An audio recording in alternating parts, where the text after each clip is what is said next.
শিশুকন্যার শ্লীলতাহানির অভিযোগকে কেন্দ্র করে উত্তপ্ত কসবা এলাকা। অভিযোগ 31শে ডিসেম্বর রাতে এলাকারই এক যুবক স্থানীয় এক শিশুর শ্লীলতাহানি করে। ঘটনার প্রতিবাদে কসবা থানার সামনে বুধবার সন্ধ্যে থেকেই দীর্ঘক্ষণ পথ অবরোধ করে স্থানীয় বাসিন্দারা। তৈরি হয় ব্যাপক যানজট। কসবা থানা ঘেরাও করে বিক্ষোভ দেখায় বাসিন্দারা।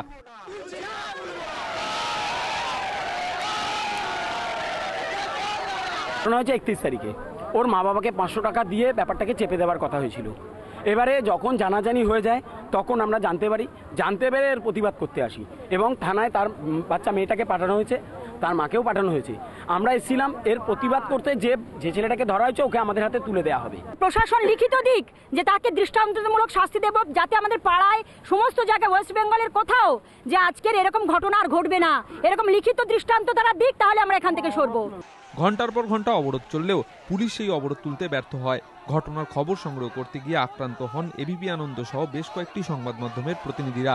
ভাঙচুর করা হয় বেশ কয়েকটি সংবাদ মাধ্যমের গাড়িও। একটি শিশু শ্লীলতাহানিকে কেন্দ্র করে রণক্ষেত্রের আকার নেয় কসবা। খবর সংগ্রহ করতে এসে আক্রান্ত হয় সংবাদ মাধ্যম, ভাঙচুর করা হয় তাদের গাড়ি, মারধর করা হয় প্রতিনিধিদেরকে। অভিযোগ এরপরই ক্ষিপ্ত জনতা আক্রমণ করে পুলিশকে। আহত হন অ্যাসিস্ট্যান্ট কমিশনার সহ 3 পুলিশ কর্মী। এই ঘটনায় বেশ কয়েকজনকে আটক করে কসবা থানার পুলিশ।